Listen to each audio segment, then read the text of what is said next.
9 to 10 p.m. Monday night on Liffey Sounds.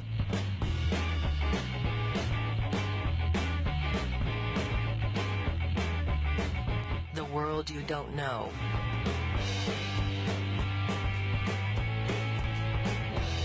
The world you don't know. 9 to 10 p.m. Monday night on Liffey Sounds.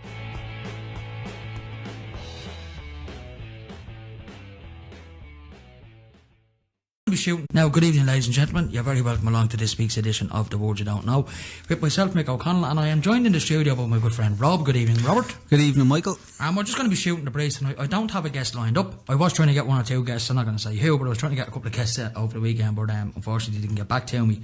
But hopefully I'll have somebody lined up for next week. If we can, I'll do a little bit of research and get somebody on to do next week's show. Now, there's been a lot going on since last week's show. There's been a lot going on politically around the world, and we're going to be getting into a few of these things. But one thing that I wanted to just bring to your attention, I suppose, might be nothing in it, but there could be something in it. It was just a post that I seen earlier on Facebook. One of my friends put it up, and it was a photograph. I was chatting with the Robbie there a few minutes ago. It was a photograph of a UN tank, a people carrier, I think. What would you call him? Bradley people carrier, yeah. But there was one of them. There was actually several of them. There was just one in the photograph, but there was 2 or 3 trucks heading into Rathmines Barracks. Some people are putting posts up there and saying, "No, it's all to do with the 1916 rise, and all military vehicles will be out for that." And well, what the bloody hell has the UN got to do with the 1916 celebrations? There was no UN back then. Do you know what I mean? The UN didn't come about till the 1940s after the Second World War. So why are the UN vehicles in this country? What's the purpose of having UN vehicles there? What do you think, Robbie?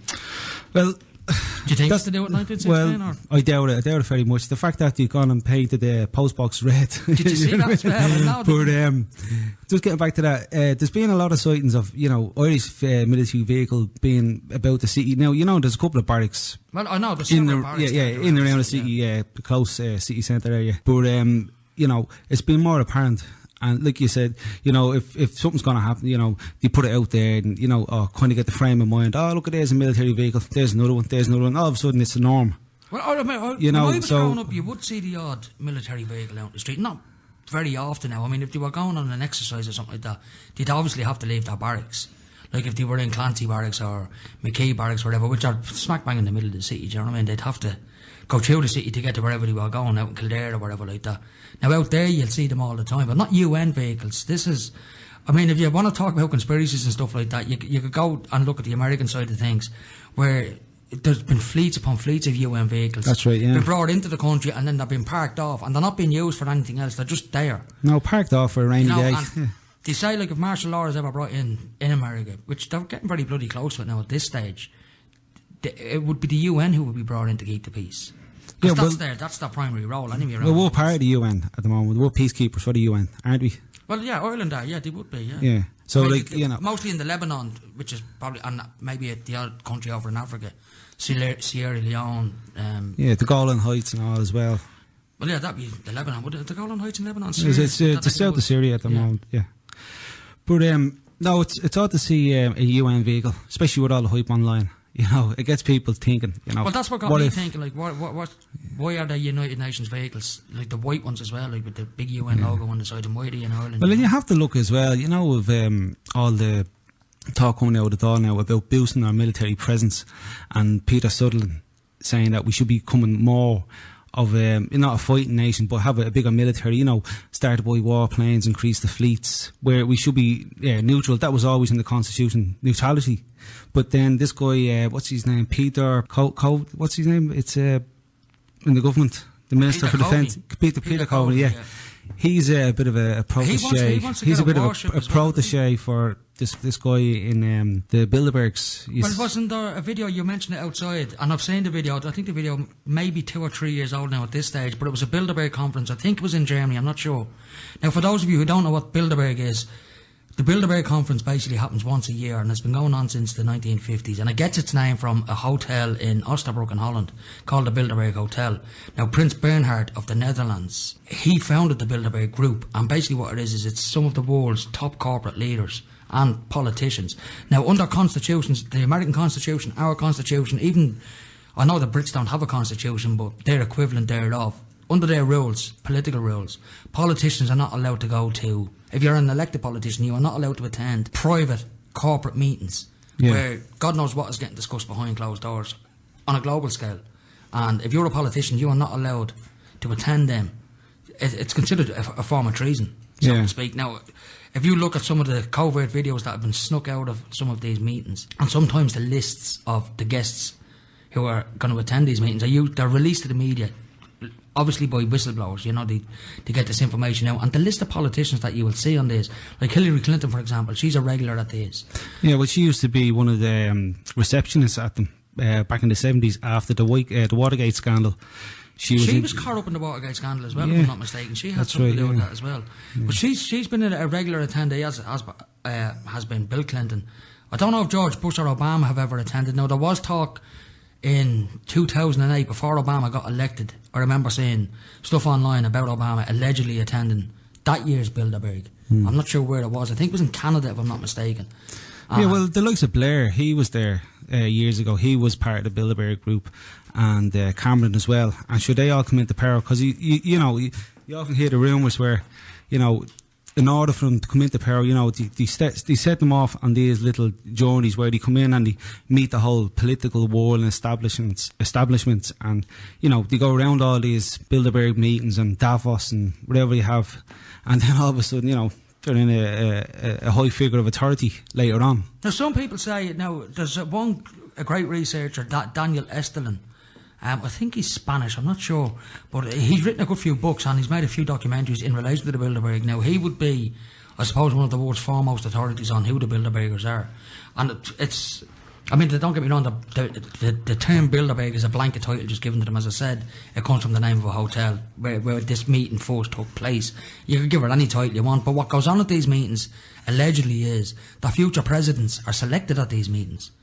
And that was the reason Obama was at the 2008 meeting, because he was going to be the president for that year. He was getting selected, and he was going there to get the pat on the back and to meet his controllers, basically, those who are paying his way.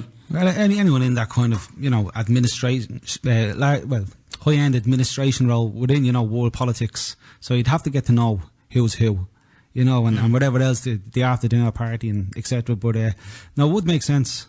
Especially what's going on now around the world with the whole corporate. Back then now to Simon Coveney. Yeah. You were saying that he was an attendee at a Bilderberg conference a couple of years ago, and I'm nearly sure it was the one in Germany. Yeah.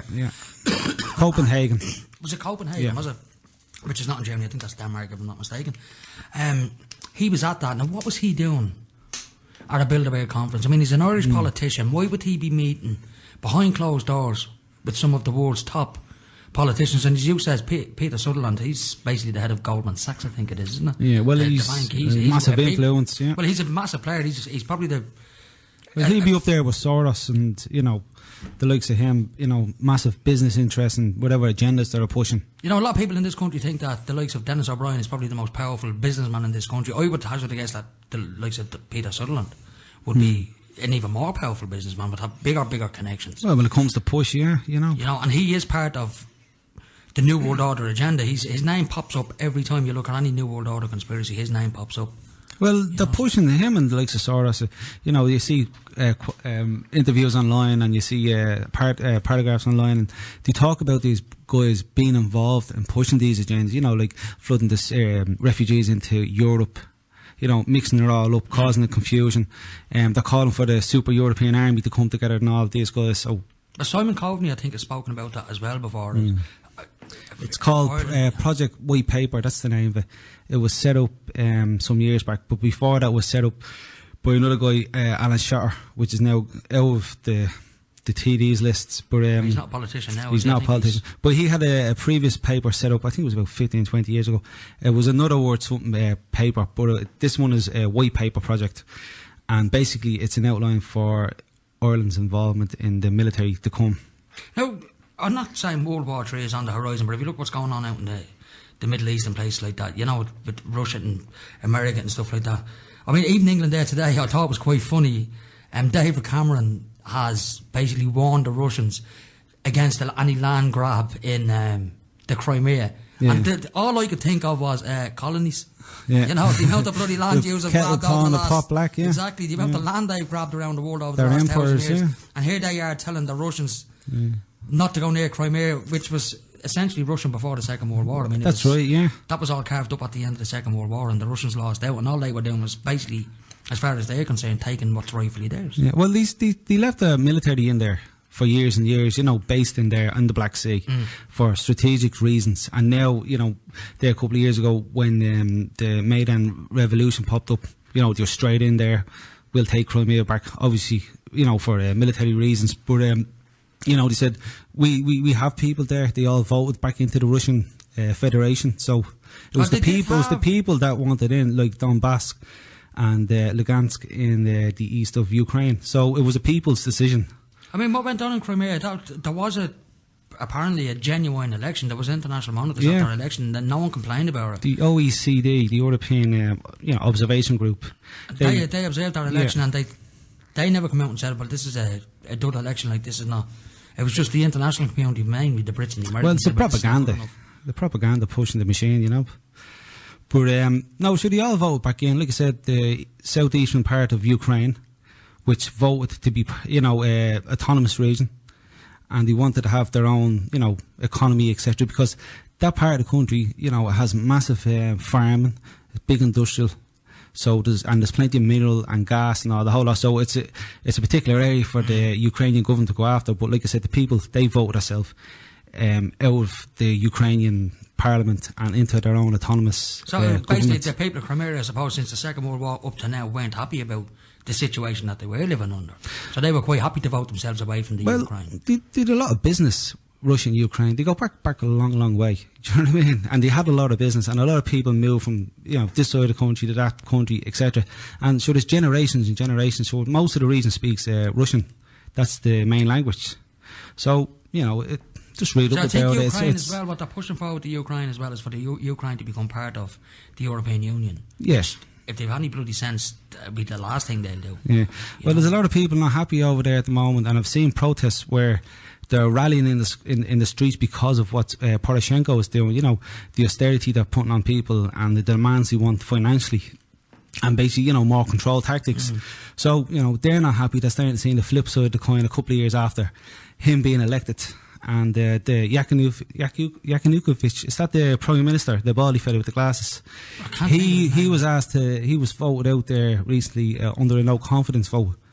So there's a lot going on there, you know, there's loads to get into, but getting back to the conversation, Crimea, before the World War, that, what are we talking about? Now there's noise coming in, I don't know if you can hear this, Robbie, can you? Yeah, I can hear it's like a wind. It's like the wind is blowing in my ears here, folks. So, anyway, we'll move on from the Crimea then, alright? And we will move on to something else. We'll get back to the Irish side of things. I do want to talk about what's been going on in South Dublin over the last couple of days. For some strange reason, a lot of red pillar boxes have been popping up all over the place. Right, yeah. Now, they're saying it's in because, obviously, in 1916, all the pillar boxes would have been red because we were under British rule. But, I mean, I think it's a bit of a slap in the face. I think it's a bit extreme. You're not going to be going around painting now, letterboxes. Someone as well, there is somebody else going around painting them back green. Fair play to them. It's like the water meter fairy, but this is the letterbox fairy. There is someone going around. No, but it's just, I just think it's too extreme to be doing something like that. Yeah. Why would you want to be painting them back red?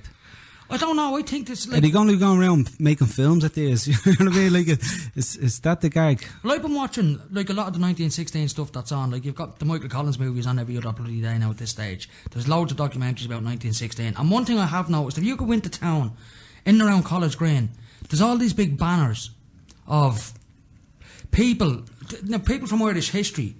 Like W.B. Yeats. But not relevant. Yeah, they're not relevant to the 1916 Rising. Like, none of these people fought in the 1916 Rising. Like, this. I don't know what's going on here. Like, I know we've got a caretaker government now at the moment, but it's essentially Fine Gael and Labour still. Yeah. And I can't get my head around is this. They basically, in my opinion anyway, Fine Gael and Labour have hijacked the 1916, the centenary celebrations.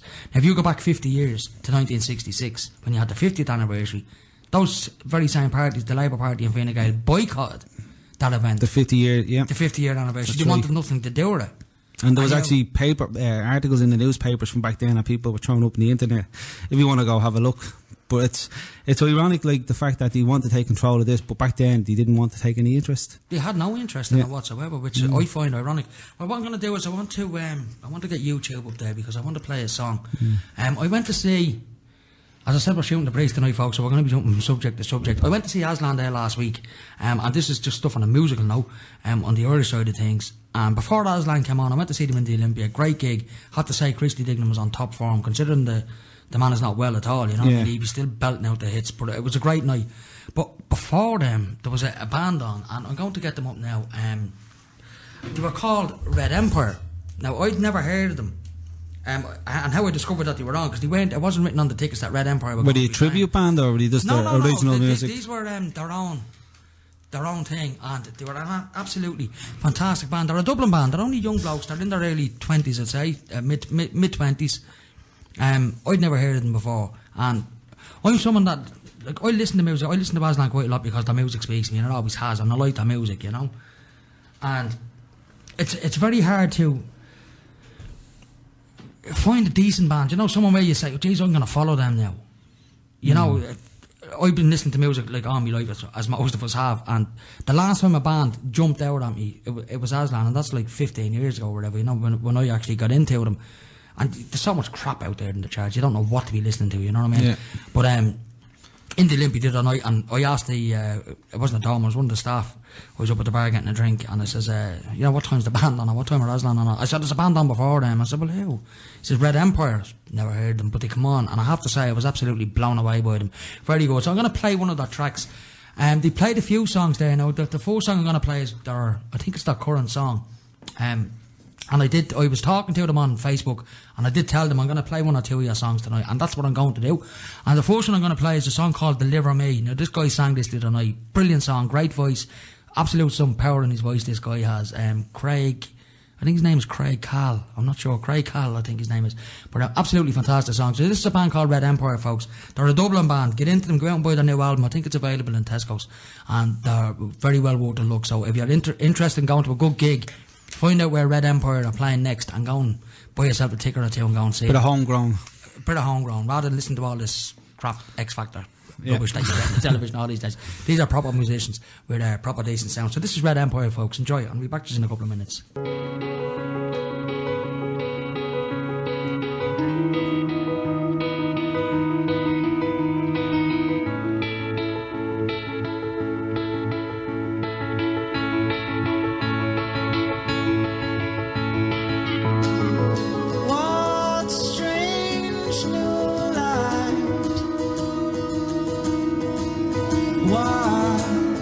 Clarity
Broadcasting to Lucan, this is Liffey Sound, 96.4 FM.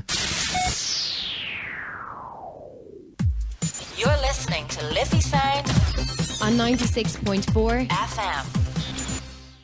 Now, folks, you're very welcome back. Now, just before the break there, I played a great Dublin band that I discovered last week in the Olympia. I'm sure they've been around quite a while, but they played support to Aslan. I went to see Aslan last Wednesday in the Olympia. Great gig. But Red Empire were on before them. They were only on for about 20 minutes, but what a set. An absolutely fantastic band. And that song there that I just played was one called Deliver Me.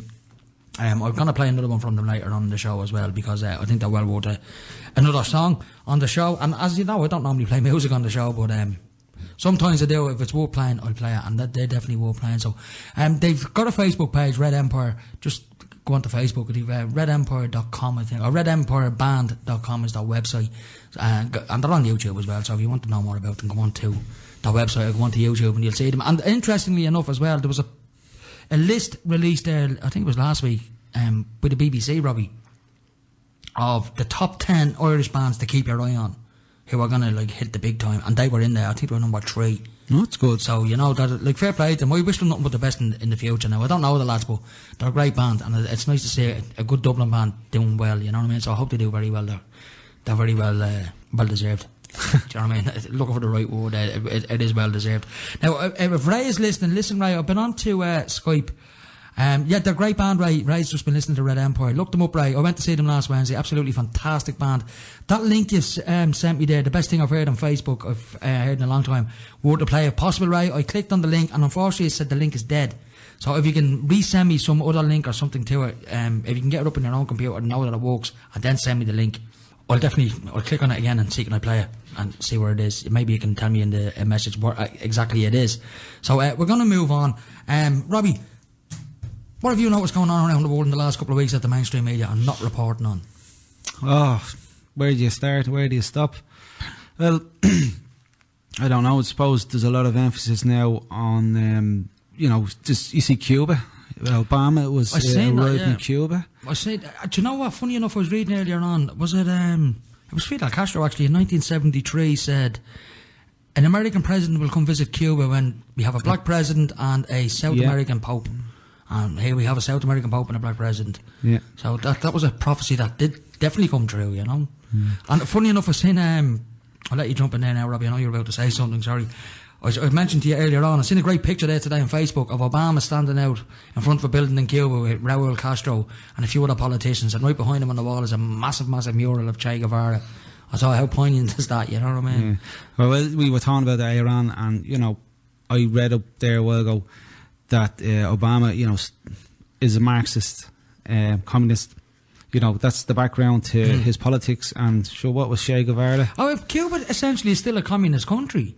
Yeah. I mean, it is a communist country. How can you say it's not? It's still a communist country. So, why are the Americans, I suppose, softening on communism? But then you see, if you delve deeper into it, and you realise that communism, capitalism, socialism... all these isms are controlled by the same parasites at the top of the power structure. Like, the Rockefellers, they introduced communism into Russia. This is how they carved up the world way back. The Bolshevik movement. The Bolshevik revolution. They financed the bloody... It was financed by these people. And essentially the Rockefellers, they got their finance via the Rockefellers. The Rothschilds. The Rockefellers got... I mean, the Rockefellers were always wealthy. Standard Oil were a big enough company back in the 1880s. Yeah. But compared to the Rothschilds, they were peasants. And I was only reading David Icke's... a very short book. It was only 23 pages long, and by David Icke. It was a small synopsis on the Rothschilds, and it was a very, very interesting read. And it delved into briefly how the Rothschilds, because they would have been despised in America back in the late 1800s, going into the early 1900s. They were despised in America because the American, not the politicians, but the money men in America, the decent bankers, so to speak, you know, the gold-backed banks, yes, like proper banks. They knew who these Rothschilds were, and they knew what their agenda was, their overall agenda. So they done their level best to keep them out of America. And what they done was, it was like the way America would fight a proxy war over in the Middle East, like they'll get local groups to fight the wars for them. Well, the Rothschilds done the same in America with business people. They financed the Rockefeller's expansion. Like, you had Rockefeller had Standard Oil, and then he expanded then to control the railways, Industrial the steel revolution. industry. You know, and they, the likes of the Carnegies, the Warburgs, the Rockefellers, the Morgans, the Schiffs, all these families, they all got together to form one big cabal. Yeah, and they big controlled banking everything. system. Massive big banking system, corporate control over industries, all industries. But it was all financed via the Rothschilds. Yeah. That's how they got their money into America. And then, of course, they got their Federal Reserve Act then in 1913, and the rest is history then. They've screwed the world up ever bloody since. Big time. You know, so it's a mad world we live in, folks, you know what I mean? And Yeah, but look, it's leaked everywhere. Like you said, there's only a couple of planets or a couple of countries in the world on this planet that's not influenced by the Rothschilds Bank, you know, which is three of them, you know. I think it's Syria, Iran and Cuba. no, Cuba wouldn't have a central bank in it now. I wouldn't think so anyway. I doubt very much, but I can guarantee you now, since Obama has visited Cuba. Okay, we'll say Iceland because allegedly they've kicked them out of Iceland. Well, you see, Iceland is a funny egg, so to speak. I interviewed a guy on here many years ago, well, about 3 years ago now, Hordor Torfason. Now, Hordor, you can Google him, folks. He was credited with basically starting a tin pot revolution in Iceland in 2008 after the banking collapse. And they basically camped outside Parliament for days and months on end until the government resigned and they started arresting bankers. And all that did happen because you see these posts popping up on Facebook, oh, you know, Iceland jailed the bankers and did this and did that. And you had to say to yourself, you know, is this real? You know, or are these just memes that people are putting up on the internet just to throw you away from the real truth that it hasn't happened? So I emailed, or a private message, should I say, Hordor, because I have him on my friends list, to ask him. I said, look, I'm seeing all these things popping up on the internet. Is it true? And he said, yes, it is. These bankers have been arrested for the corruption and stuff like that. They did bail the people out. He said, but the problem with Iceland is now they've got their government back and they did rewrite their constitution, but it's not working out the way they hoped it would. Do you know what I mean?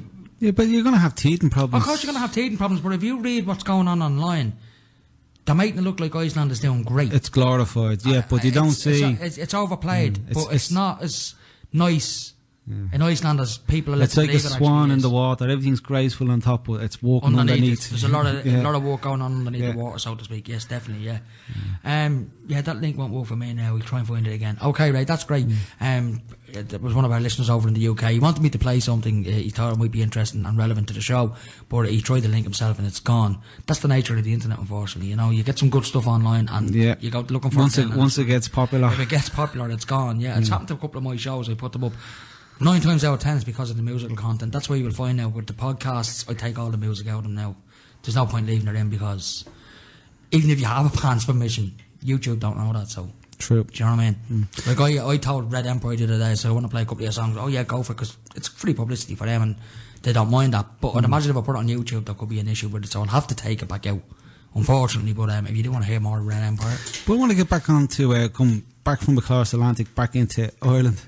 Just noticing now, since they couldn't form this new government here in Ireland... What do you think is going to happen, though? Do you think... I read about a month ago, well, not a month ago, but recently after that election, and it came from the heart of Brussels that they're not happy with the outcome and they want the hung dolls straight away. Because obviously they didn't get the people in that they needed to, you know, carry out their future written plans, you know, for years to come. So, you know, they probably, you know, put a bit of influence on it and say, well, no, hung doll, re-elect and we'll try to get them in. A bit like the Nice Treaty. But that's what I've seen a lot of stuff online now saying that it's going to be the Nice Treaty, the Lisbon Treaty all over again. Yeah, the Lisbon, and you know, they're going to try sway people again, and you know yourself, the investigation going on with the counts from the last Lisbon Treaty down in Cork, that's gone to the Supreme Court now. The government that's still ongoing. That's still ongoing. So you know, there's evidence there that you know a bit of fooling going around in the background. But getting back to what I was saying, you can't form a government. And now you have all these independents, you know, Dyson Mix Wallace saying he'd love to be the Minister for Housing. You know, Claire Daly as well, backing him up. You don't see much from Boyd Barrett at the moment, he's still whacking off about this and that, you know, the usual rhetoric. But what annoys me now is Fianna Fáil backpedaling on the water charges. I've seen politicians and political parties. This is why I have no faith in the political system. You know, none whatsoever. Don't get me wrong, I have faith in small independents who go in there with good intentions. But I've said it 100 times before. It's the civil servants who run this show. Yeah. It's not the politicians, it's those behind the scenes, it's the money men behind the scenes, it's the banking elites behind the scenes. Well, it's the people really that's run going to this be there show. long term, and these are only blow-ins for a few But I years, mean, and then they're gone. I think every Fianna Fáil voter out there, and if you vote Fianna Fáil, that's your own prerogative. You know, I've no issue with that. That's what you want to do, that's what you want to do. But they must all be feeling like idiots right now because they vote for Fianna Fáil, and Fianna Fáil's pre-election promise, we'll abolish Irish water, we'll do away with the whole bloody lot, and they've done a complete about turn and says that we will furiously chase down those who haven't paid. Yeah. Now, I mean, if that's, and they're not even in government, and here they are backtracking on an election promise. Dictating already. Do you know, it's...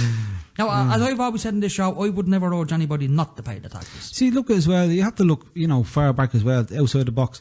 If they can't form a government at the moment, right, I'm sure they could if they really, really wanted to. You know, there's enough there to do something. But sorry, just bear with me. If there's a lot of strife going on in Europe at the moment, you know, you're looking at the Brits wanting to pull out, the referendum, come out of the EU. You know, Scotland's thinking about another referendum to come out of Britain. I think the Scottish were ripped off the last time anyway. Yeah. I think that was rigged.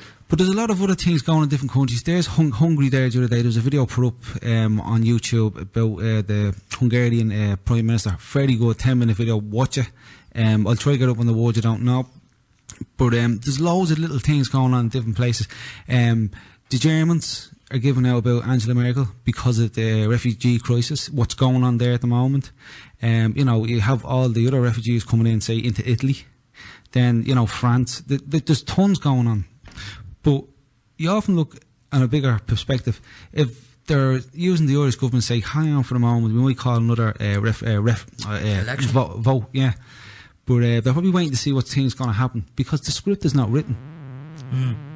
Things are gone. Hey, can you hear that? I can hear that. I don't know if the listeners can hear that noise in my ear. But things are gone haywire at the moment. I don't think that things are going according to plan. So you could look at it the way everything's on hold at the moment. It's all mixed up in Europe with all the political scene. So, you know, give it another few weeks, give it a month, see what happens. Because also there's the alleged banking crisis going to hit us again. With all the information coming out of the States, and then you got Deutsche Bank as well. The Italian banks are in trouble, so it's all starting to come together. You know, the script is not written. So I'm not laughing. We're sitting here smiling at each other, folks, because there's a noise in our headphones, and it just sounds like an eternal fart. If I want a better word, that's exactly what it sounds. And God bless them. So that's a terrible noise, folks. I'll tell you what I'm going to do, folks, because this noise it's actually gone now. Yeah. But do you know what I think? It's probably the NSA or the CIA or something it's like probably that, somebody, you know, saying that. We ruined our show on and they're talking too many truthful things. Yeah, that they're letting out too much information. But that's the nature of the show. But from that folks. perspective, you know, like there's a lot going on. If you Google, say, you know, different parliaments around Europe, there's always a big transition going on. They can't kind of finalise anything at the moment. And like here in Ireland, they can't form a government. And like I said, the rest of the strife going on all over the world. You say like 2016 is a big year for world events as well. You know, for there's a lot reasons. of. I seen a thing there today. Ole Damagard, who's a previous guest on the show. Ole he's a Spanish researcher, or he's a Danish researcher living in Spain, I believe he lives. He put a post up, I think it was yesterday or today, basically warning people in the UK to be on the lookout for a major false flag attack, because there's massive military drills going on in London at the moment. That's right, yeah. Anti-terror drills and stuff like that. And you see this stuff going on in Belgium as well, folks. As you know, we've spoken about the Paris attacks on this show before, and the very questionable mainstream media version of events about what happened in Paris and the Bataclan. I mean, even the lead singer of that band that was playing there that night, the Angels of Death, I think they were called. That's right, yeah. He was on social media last week. He was on the mainstream media as well, on the news, saying that what happened in that nightclub that night stank to high heaven. There was something fishy about it. He said he was uncomfortable about the security. He was uncomfortable about the security detail that was there, because he didn't know who they were, and he was feeling fairly uncomfortable. But he did say that as far as he was concerned, from what I gathered from what he was saying was he believes that it was a false flag event. Yeah, but then he retracted that. He did retract it. Now, I've seen that happen before with plenty of other people that come out and say, like, 9/11 was an inside job, for instance, or whatever, and then they retract their statements. Yeah. A perfect example would be the lead singer of Muse, the band Muse. He was for years saying, I mean, you just listen to his bloody songs, what he's singing about. I mean, he was a definite truther, but he's since come out and says that 9/11 wasn't an inside job and he believes the official version of events. Now, I think personally what happened in his case was that the powers that be got to him and told him, listen, if you want to have a career, you want to keep all that money that you've earned, you want to have the lifestyle that you've gotten used to, keep your mouth shut. Exactly. It's as simple as that, because we have ways of dealing with people like you. So I think that's the option that you're given. And I think something similar might have happened to this guy from the Bataclan Theatre, the lead singer of that band. He did come out last week and say there was something fishy about that event. So if you believe then, I'm not saying there was, none of us were in Paris on the night that it happened, but it's a questionable event because I think it was 27 people or something allegedly, or 30 something people allegedly died at that event. There was no footage of anyone's funerals. There was no mention of... the funerals, I'm still waiting to see these But there was no mention of who actually died in the theatre, like, you know, there was no names of, a list of names of families of the victims and stuff like that. There was no funeral footage. I'd expect to see at least one funeral anyway on the media. Well, on the news, remember after that plane that was downed in the Ukraine, allegedly by the Russians with the boat MH370, was it? Yeah, MH370. Well, like I said, that event, they had funerals for the people on Sky News and CNBC, you know, the big broadcast. You could see the funerals, for the whole day. Do you know what I mean? But there wasn't any funerals for this Paris event, none whatsoever, and I'm still waiting to see. And there's a couple of other false flags, I believe, that was carried out, and still haven't seen these funerals. So it's my point is this: like, if you see what was going on recently in Belgium, they allegedly caught. They allegedly caught the Paris attacker. I can't think of the guy's name now. But they allegedly caught him, and you see, it was all played out on Sky News the other day. He got arrested, he's seen getting bundled into the car. You have to question that event. You have to question what happened in Belgium the other day, because if you're questioning what happened in Paris, well, surely what's going on in Belgium at the moment is questionable.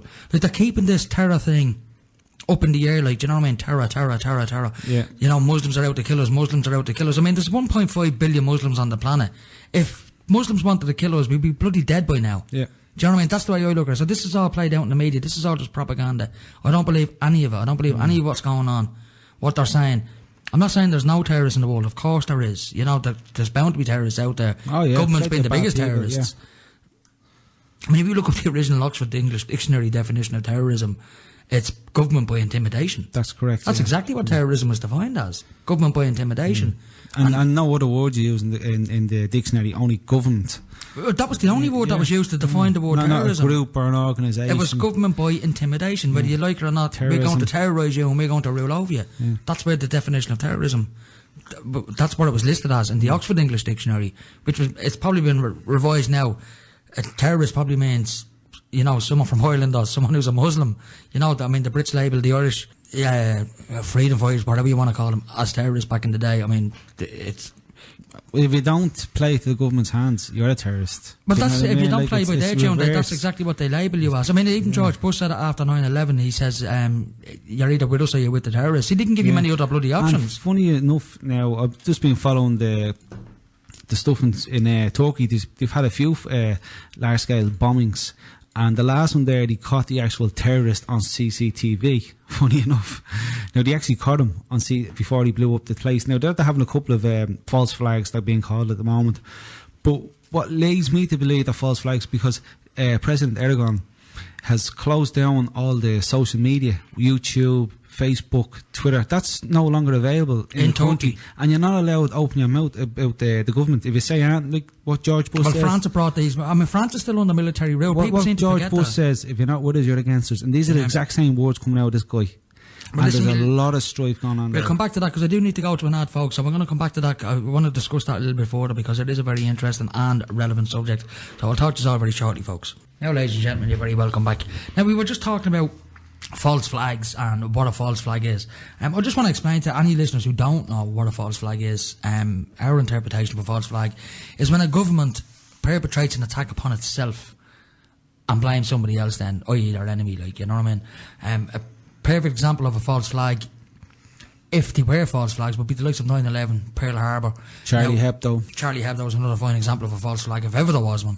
But as I said, there's been a lot of talk online, a lot of online chatter, that there could be an imminent false flag event taking place in England, in the UK, in London in particular. There's a lot of military exercises going on over there now at the moment, and the English media they're talking to the people on the ground, like the police who are involved in this and whatever, and they're telling them that they're training for a possible imminent attack. Well, there you go. It's, you know, so it's the 7/7 bombings, same thing. Well, the 7/7 bombings is a very interesting one, because on the day of the 7/7 bombings, and I actually remember this. Yeah. And the only reason I watched the 7/7 bombings, with favour and more intent, was because of 9/11. So when you see, after 9/11, when I see that big happening, then I would automatically start questioning, looking for the alternative viewpoint, you know. And 7/7 was one of those where I spotted a lot of anomalies that day. First of all, I remember I was sitting in a truck. I was driving a truck at the time, and I was sitting on a building site in Rackar. It was a big block of apartments getting built, this big apartment complex. And I was sitting on the site waiting to get some roofing products taken out the back of the truck. And you're waiting for your slot, you know. So I was sitting there listening to the radio. And at 10 o'clock in the morning, news comes on the radio. Oh, London's under attack. There's bombs going off left, right and centre. And about 20 minutes, half an hour later, after them bombs had gone off, there was another live report came in that 3 men had been shot dead in Canary Wharf. And it wasn't on the news then for the rest of the day. But it was in my mind, because when I went home, yes, I put the news on, you can see the bomb attacks on the bus and on the 3 tube stations. And I was like, but they're not talking about the 3 guys that were, like they said, were shot dead earlier on that day. And then it was only when I watched 7/7 Ripple Effect quite a number of years later, around 2007, 2008, John Anthony Hill made the documentary 7/7 Ripple Effect, which they persecuted him for as well. He stated that in that, because it was a blatant false flag, because they were running military drills at the tube stations for the exact same scenario. And all the CCTV was shut off. Everything was shut off, and your man, that was managed by Israeli company. Sorry, but yeah, it was an Israeli security company.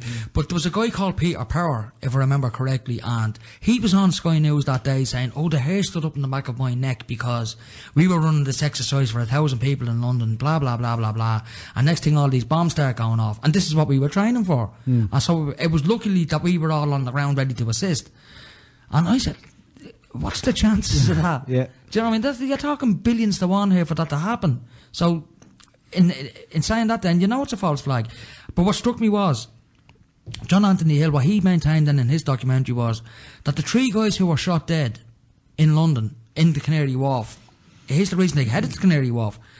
He had proved from getting records from the rail company that the train that they allegedly caught at, say, 6:30 in the morning, 7 o'clock in the morning, from Luton to London, didn't run. So they couldn't have been on the train, which therefore they meant they couldn't have been in London when these bombs went off. Now, they were 3 patsies who would have been hired to take part in this exercise playing terrorists. Yeah. And what John Anthony Hill maintains was, when they got to London, and they knew then, they'd seen all the who had hit the fan, so to speak, they knew something was going on, and this is a setup, you know, something's going on here. So they made their way to Canary Wharf, basically to a place called Canada Place, or Canada Square, which is where all the media are. They'd all moved from Fleet Street back in the late 90s, and in the early 90s had all moved into Canary Wharf. That's where all the media headquarters are now, the Sun, the Mirror, all the big newspapers. And he reckons they were heading to Canary Wharf because they knew that's where the media was, so they were going to try and get to the media, tell their side of the story, like, we're caught up in this and this is what's going on. And then they were taken intercepted. Out. Intercepted and taken out. Same as John Charles de Menezes. Remember the Brazilian electrician? Case of mistaken identity. They shot him 7 times in the head. I think he might have been involved in actually planting the bombs on those trains on behalf of the people who carried it out. Not Muslim terrorists, as we're led to believe it was, but members of the other agencies, the establishment, the British establishment, whoever carried out that attack. And I reckon John Charles de Menezes was involved in that. And when he realised what was going on then, he knew his life was in danger. When he seen people coming, knocking on his door, he had it on his toes and it was gone. And to run onto a tube train after him and shoot him 7 times in the head because you mistakenly took him for a terrorist, no. No, They just don't make ex- I don't believe they make those kind of mistakes. These are highly trained killers. These military men, these police officers, they're highly trained killers is what they are. So they don't make those kind of mistakes. They don't make mistakes like that. Yes, the mainstream media will tell you, oh, it was a mistake, case of mistaken identity. I don't buy that for a second. I reckon John Charles Menezes had some form of a role in the 7/7 bombings, whether it's logistic. But the fact that he was an electrician tells me he might have had some role in building the bomb, maybe. And Some planting technical the bomb or whatever part like that. of it, yeah. So even some of the eyewitness reports of people who were actually on one of those tubes said the floor blew up into the train. And if there was a bomb on the train, that wouldn't happen, it would have blown down.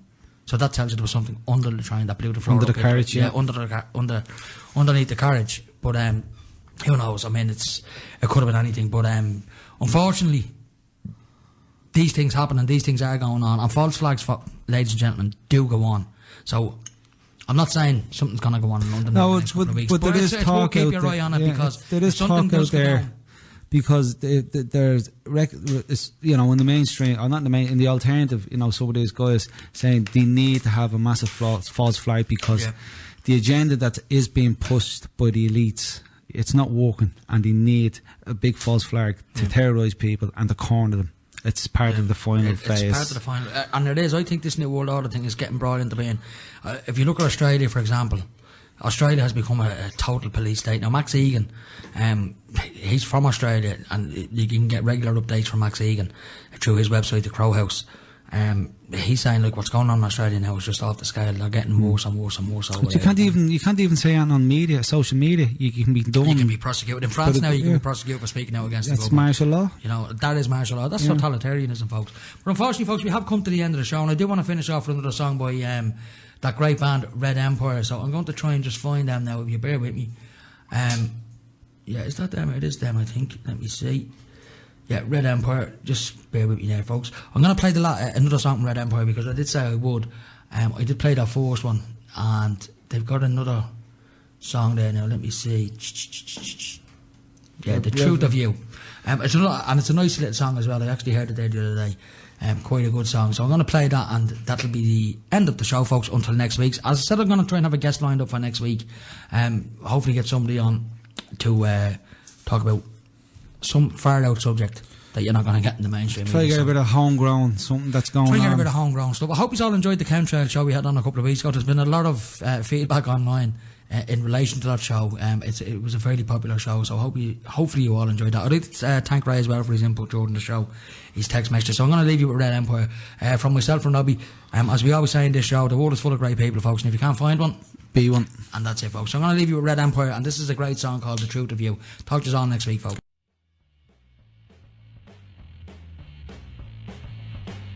9 to 10 p.m. Monday night on Liffey Sounds.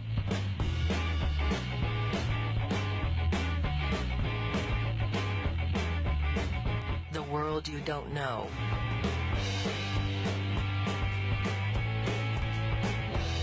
The world you don't know. 9 to 10 p.m. Monday night on Liffey Sounds.